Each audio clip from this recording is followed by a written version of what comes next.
Donc, le sujet de 22, mais vous n'êtes pas en LAS, vous êtes en passe. Oui, bah, vous avez la moitié du programme en commun.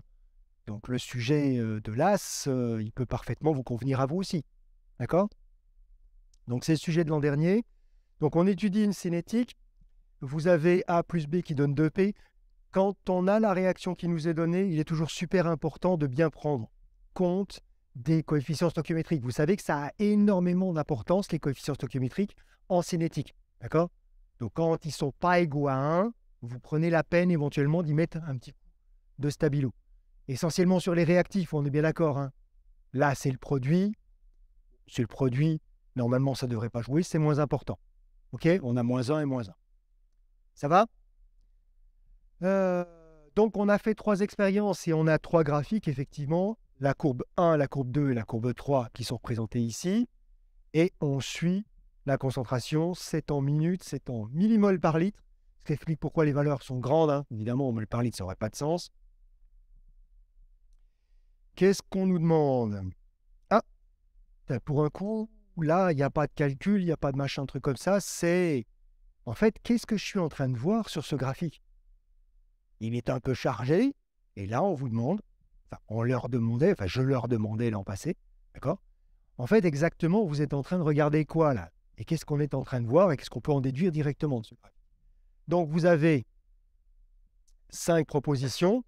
Je vous les affiche sur Wooclap, donc vous les avez, vous allez pouvoir répondre. Vous voyez que les 2 premières sont liées. Évidemment, si c'est un réactif, ce n'est pas un produit. Si c'est un produit, ce n'est pas un réactif. Donc, elles s'excluent mutuellement. Par contre, les autres ne s'excluent pas forcément. D'accord? Ce qui veut dire qu'il pourrait y avoir une ou plusieurs bonnes réponses ici. Ça va?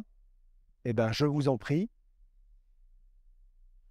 Il est vraiment important, là, justement, vous voyez bien, si vous êtes capable, si vous avez sûr de la réponse partiellement seulement, d'accord? Vous êtes sûr de votre réponse sur les 2 premières, mais vous ne savez pas trop sur les autres, envoyez la réponse simplement sur les 2 premières, ce n'est pas un problème. OK? Mais, en gros, impliquez-vous. Envoyez une réponse, parce que ça veut dire qu'après, vous ne pourrez plus dire « Oui, j'aurais sans doute répondu ça », ce qui n'est pas vrai, puisque c'est moi qui vais donner la réponse, donc c'est ce que j'aurais répondu moi, et pas vous.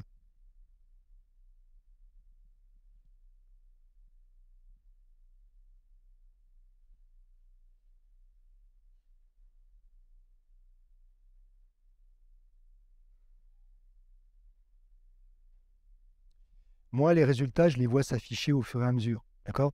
Donc, moi, j'ai exactement ce que vous êtes en train de faire. Et ça m'aide énormément de voir un peu comment ça se construit. Avec, là, par exemple, 2 réponses très majoritaires qui sont en train d'apparaître. Mais un peu de flou sur les réponses concurrentes. D'accord? Alors, il n'y a quasiment pas, personne ne répond la réponse C pratiquement. Pourquoi?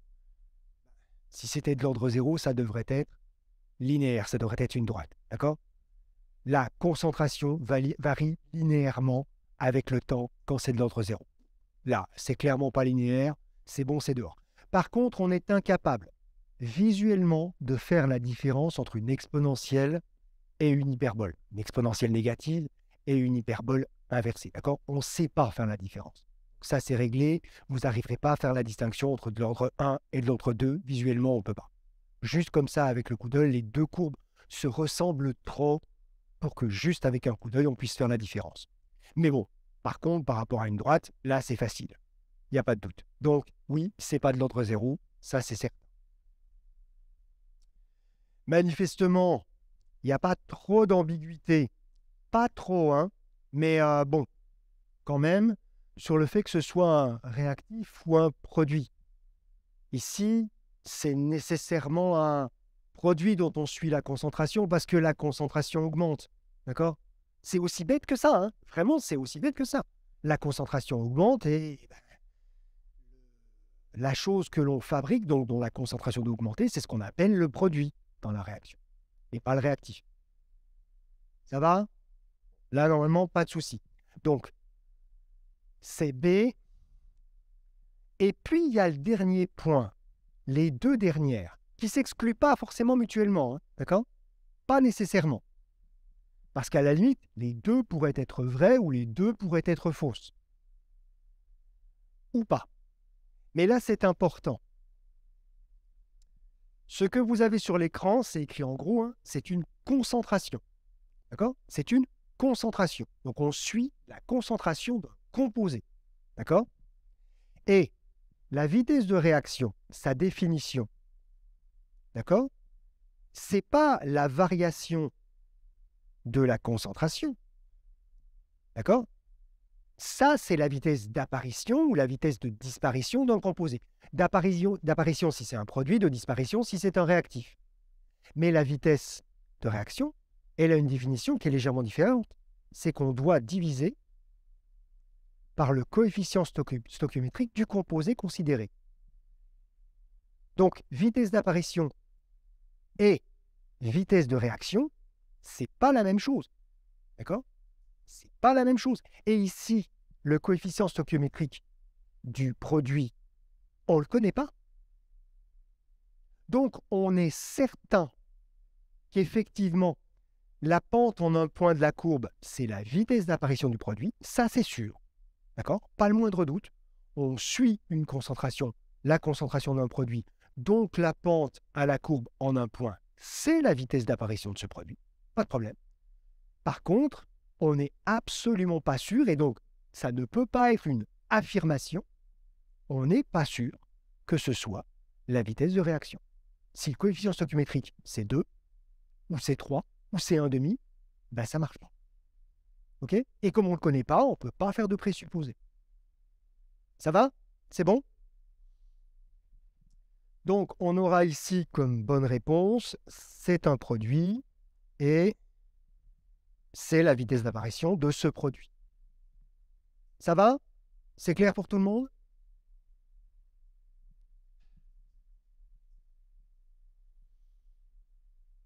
Alors maintenant, on va, puisqu'il y a 3 courbes, hein, alors qu'on voit ce qui a pu changer entre les deux. Donc cette fois-ci, les courbes 1 et 2, c'est les deux du bas, hein, celles qui finissent sur la même ligne au final, mais par contre qui ne démarrent pas de la même manière. Et vous aurez noté, je ne l'ai pas commenté encore, je vais le faire là maintenant, les deux droites là qui ont été rajoutées, d'accord? Qui sont tout simplement les tangentes à ces courbes, vous le voyez, à l'origine. La première tangente, celle qui finit à 10 minutes, là, celle-ci, vous voyez que c'est la tangente à la courbe 1. La tangente à la courbe 2 et à la courbe 3, c'est la même, c'est la première des deux droites, la plus pentue des deux droites. Donc vous avez la même pente à l'origine, hein, j'entends, pour les courbes 2 et 3, et une pente qui est différente pour la courbe 1. Pourquoi est-ce que je les ai tracées directement sur le graphique pour l'examen? Parce que si je vous laisse les tracer vous avec votre règle, truc comme ça, il n'y en a pas deux d'entre vous dans la salle qui va trouver la même valeur. OK? Donc là, moi, je les ai posées, vous prenez celles qui sont posées sur le graphique.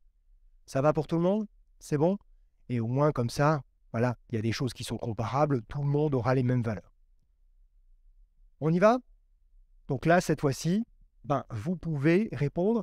Vous voyez que les 4 premières propositions s'excluent, encore une fois, 2 à 2. Soit c'est doublé, soit c'est divisé, mais ça ne peut pas être les deux. Et soit c'est le limitant, soit c'est le non limitant, mais ça ne peut pas être les deux. D'accord? Ce qui sous-entend que sur les 4 premières propositions, il peut y en avoir qu'une de bonne. Soit c'est limitant, soit c'est pas limitant, soit c'est doublé, soit c'est divisé. Une seule proposition parmi les 4. Et puis vous avez la dernière proposition. La vitesse de réaction initiale est doublée. Ça, on peut répondre tout de suite. C'est une évidence que oui. La vitesse de réaction initiale, c'est la pente de la courbe. On l'a dit avant, hein, d'accord? On l'a dit à l'avant. C'est la pente de la courbe au coefficient stoichiométrique près, d'accord? Au point 0, puisque c'est la vitesse initiale. Donc, c'est la pente de ces deux tangentes qu'il faut comparer. Et elles valent combien? Là, on augmente de 225 en 10 minutes pour la pente de la tangente pour la courbe 1. Et on va à 225 en moitié moins de temps pour la courbe numéro 2. S'il faut 2 fois moins de temps pour arriver au même endroit, c'est qu'on va 2 fois plus vite. Donc, oui, on a doublé la vitesse de réaction entre la réaction 1 et la réaction 2. D'accord? Puisqu'il faut 2 fois moins de temps pour atteindre la même valeur. Ça va? C'est bon? Donc, ça, c'est une bonne réponse. Si je note P1, la pente, donc P1, P2, on a P2 qui est égal à 2 fois P1. Donc, V initial 2 qui est égal à 2 fois V initial. On est d'accord? Ça va pour tout le monde?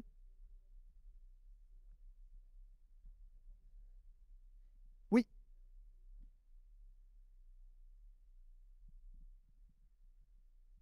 Ah, mais ça n'a rien à voir, ça. On va le voir juste après.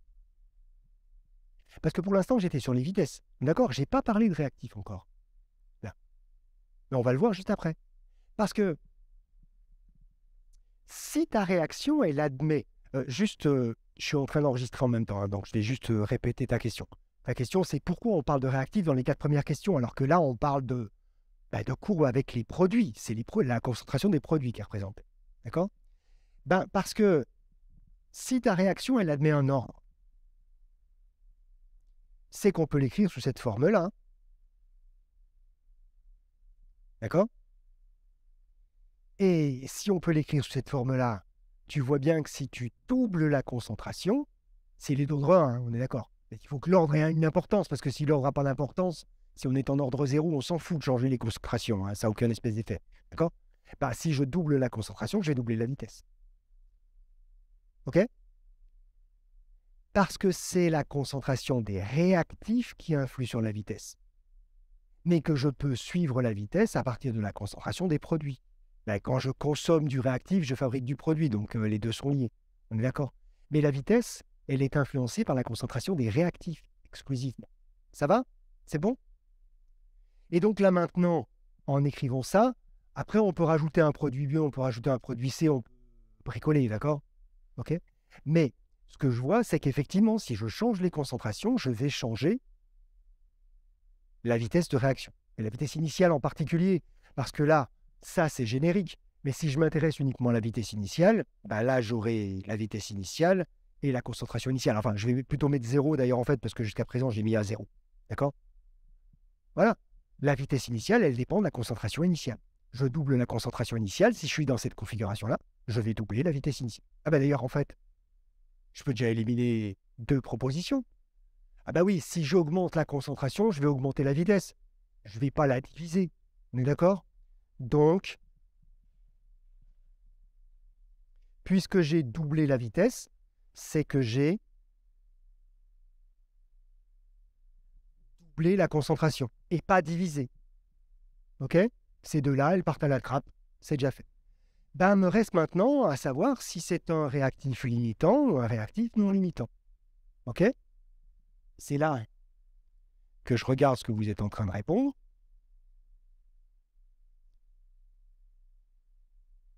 Ah mais non, vous n'avez pas pu répondre, j'ai pas mis la question. Évidemment. Je vous en prie. Vous savez déjà, hein, vous avez déjà un certain nombre de réponses. Maintenant, vous savez que vous avez à choisir entre la proposition A et la proposition C. D'accord? Sachant que la proposition E, elle est vraie. Hein. Ça, on le sait déjà. On l'a établi, ça a été la première. C'était juste la comparaison des pentes des tangentes à l'origine. Voilà.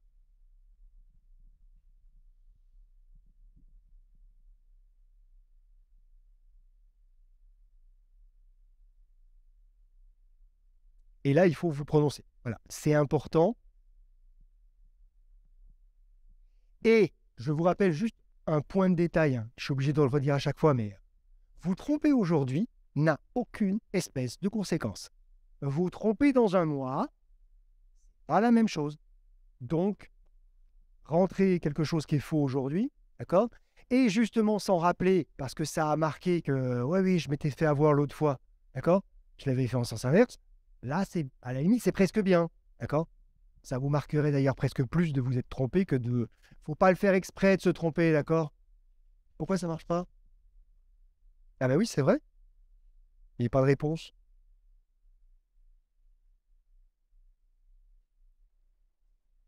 Il veut pas. Ah, j'ai l'impression qu'il y a un petit problème de réseau parce qu'effectivement, il veut pas me mettre à jour non plus là. Si ça se trouve, on a un petit souci sur la plateforme ou Clap, parce qu'effectivement, il ne veut pas me la remettre à jour là. C'est pas souvent que ça tombe en rade. Bon, on va attendre que ça reparte, hein, on va pas perdre de temps non plus. On fait ça à l'ancienne. Alors, qui est pour? Alors, forcément, il n'y en a qu'une des deux qui est vraie, hein. Elles s'excluent forcément mutuellement, on est bien d'accord, hein. Qui est pour A?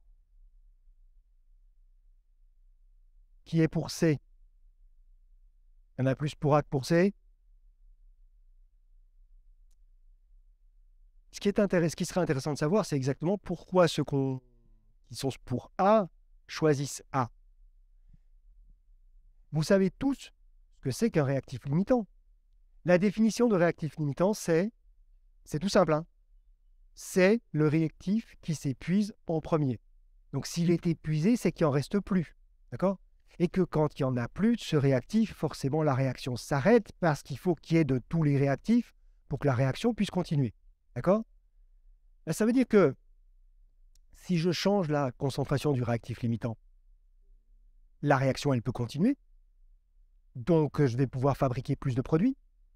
Et là, manifestement, entre la réaction 1 et la réaction 2, je l'ai laissé là, je vois bien que j'atteins la même concentration limite. Si j'atteins la même concentration limite, c'est que la concentration du réactif limitant n'a pas changé. Voilà. OK? Donc, de fait,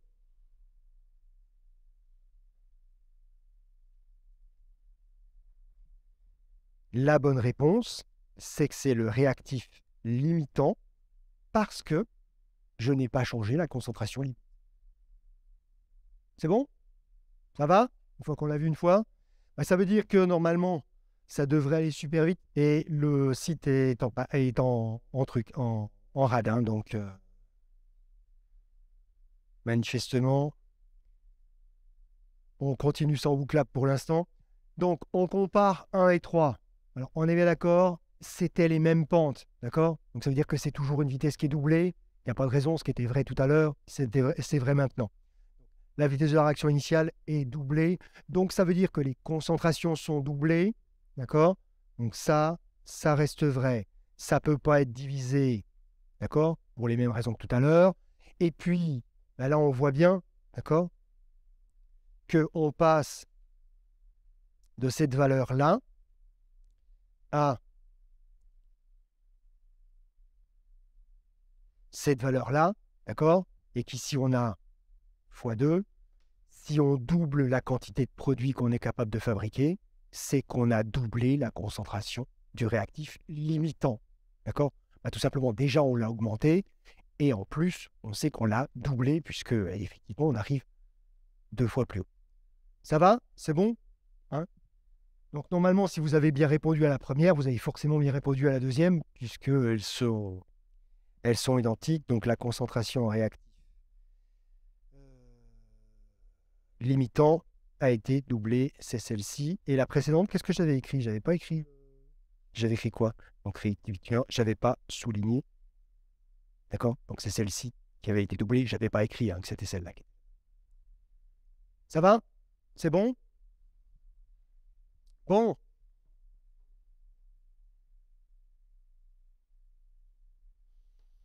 On se concentre uniquement sur la courbe numéro 3 parce que c'est la plus grande, c'est la plus facile à lire. D'accord? Puis il n'y a pas de superposition, donc c'est plus simple. Donc sur la courbe numéro 3, la valeur du temps de demi-réaction. Ah, ça y est, ça remarche.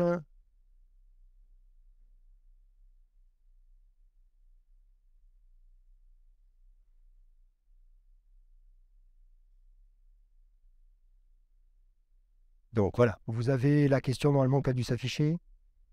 Le temps de demi-réaction sur l'expérience numéro 3, ça doit aller super vite.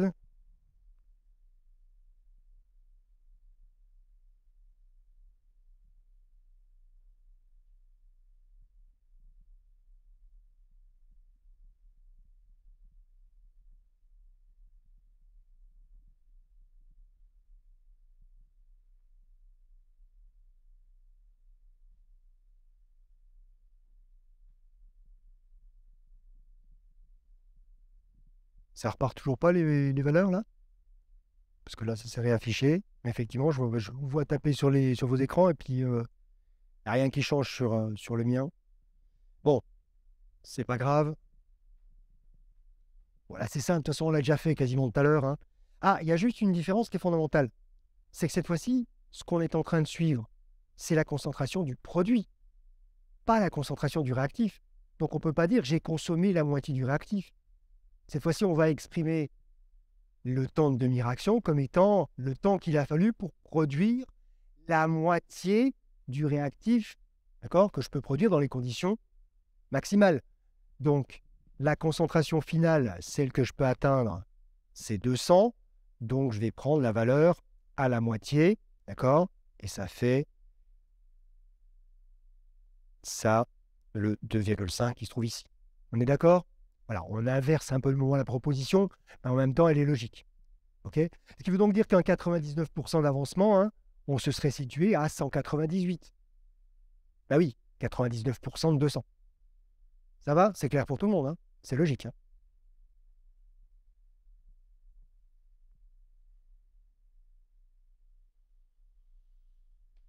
Ah justement, si c'est logique, ça fait combien pour 75% d'avancement?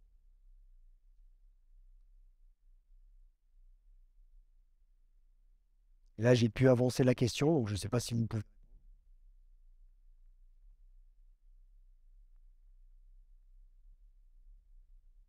Si, ça y est, les réponses sont en train d'arriver. Donc ça s'est débloqué normalement.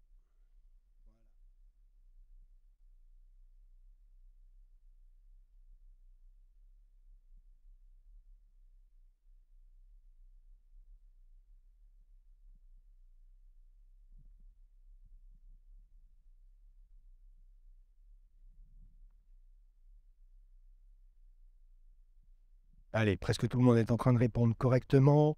C'est parfait. On est bien d'accord que pour avoir 75% d'avancement, c'est que je vais créer 75% du maximum que je peux atteindre. Donc 75% de 200, c'est 150. Boum. Voilà. Ça fait 5. OK? Et vous notez bien, enfin, vous faites ça pour être plus proprement sur vos feuilles, vous, quand vous êtes en examen. D'accord? Vous le faites plus proprement, pas pour être plus précis. D'accord? Juste pour avoir la conscience tranquille. J'ai pas fait un truc de sagouin où je suis pas tout à fait sûr. D'accord? J'ai voulu gagner, on va dire, 15 secondes, mais j'y reviens un peu plus tard parce que je suis un peu inquiet. Est-ce que j'ai bien fait comme il faut? D'accord? Faites ça proprement dès le premier coup, propre, vous avez la conscience tranquille et vous y revenez pas. Pas comme je suis en train de faire, comme un sagouin sur mon écran. C'est vrai? C'est bon? Bon. Et là, cette question-là, vous l'avez pas, mais vous l'avez sur vos claps. D'accord?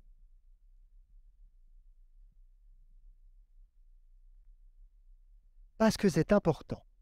Cette question-là, elle est vraiment importante. Donc, elle n'était pas dans l'examen. Je l'ai rajoutée là. Vous l'avez dans vos claps. D'accord? Et, et non, mais c'est pas les réponses qui sont sur le truc comme ça. Non, non. Les réponses, c'est celles que vous voyez dans vos claps. Donc 0, 1, 2, 3, 4. Je ne sais plus ce que j'ai mis comme réponse. J'ai mis 0, 1, 2, euh, pas d'ordre, parce qu'à la limite, il y a énormément de la plupart des réactions n'admettent pas d'ordre, hein, d'accord? C'est plutôt l'exception que la règle d'avoir un ordre, hein. Et puis, bah, je peux pas dire, enfin, c'est n'importe quoi votre question, d'accord? Bah, c'est pas écrit ça, c'est n'importe quoi, hein, ok? Mais globalement, c'est plus ou moins ce que ça veut dire. Donc, 0, 1, 2, ceux qu'on a vus ensemble, ou les données ne permettent pas de répondre. Parce que fondamentalement, cette proposition-là, elle n'est pas absurde, d'accord? Il y a des tas de fois où on ne peut pas faire avec les données qui sont fournies. Soit parce que comme vous n'avez pas de calculatrice, vous ne pouvez pas faire le calcul, soit parce que tout simplement la présentation qui est fournie, vous ne pouvez pas la faire, soit parce qu'avec cette présentation-là, on pourrait presque, mais il faudrait juste modifier un truc, mais vous n'avez pas les outils pour le faire, pas le temps pour le faire, etc. etc.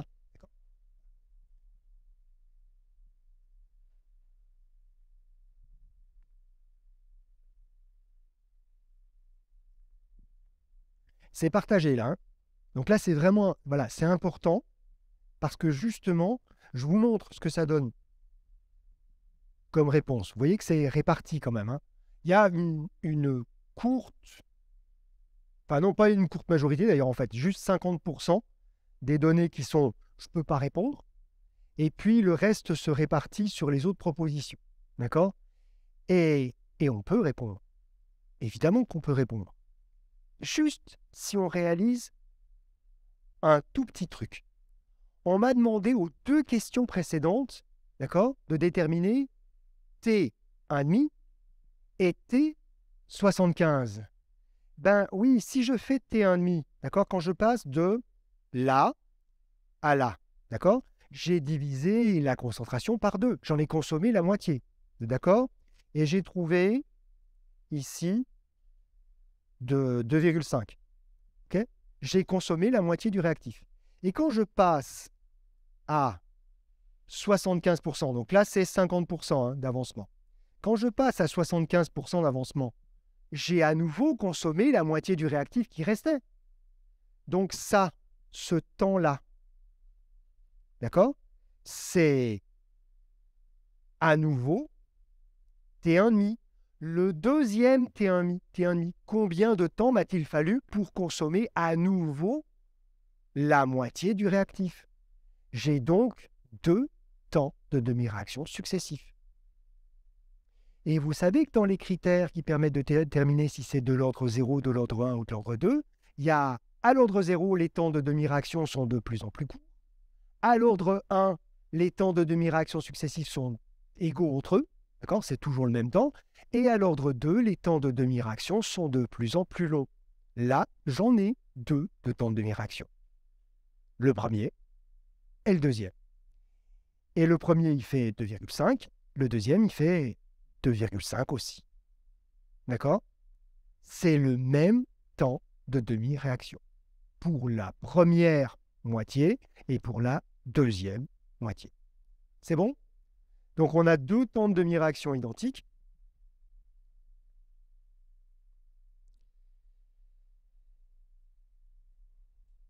Les deux sont égales. Donc, j'en déduis que c'est de l'ordre 1. On peut utiliser les 2 techniques pour déterminer l'ordre. D'accord? Quelle est la variation qui est linéaire? A, log de A, 1 sur A, ou la comparaison des temps de demi-réaction. Okay, donc, apprenez à le reconnaître, ce T1,5, T75. Quand on vous les présente, ce n'est pas pour rien. C'est qu'on est en train de vous faire calculer 2 temps de demi-réaction successifs. Et si on vous fait calculer 2 temps de demi-réaction successifs, c'est que vous pouvez les exploiter pour déterminer l'ordre de la réaction. C'est bon? Ouais? Parfait. Eh bien, on peut continuer alors.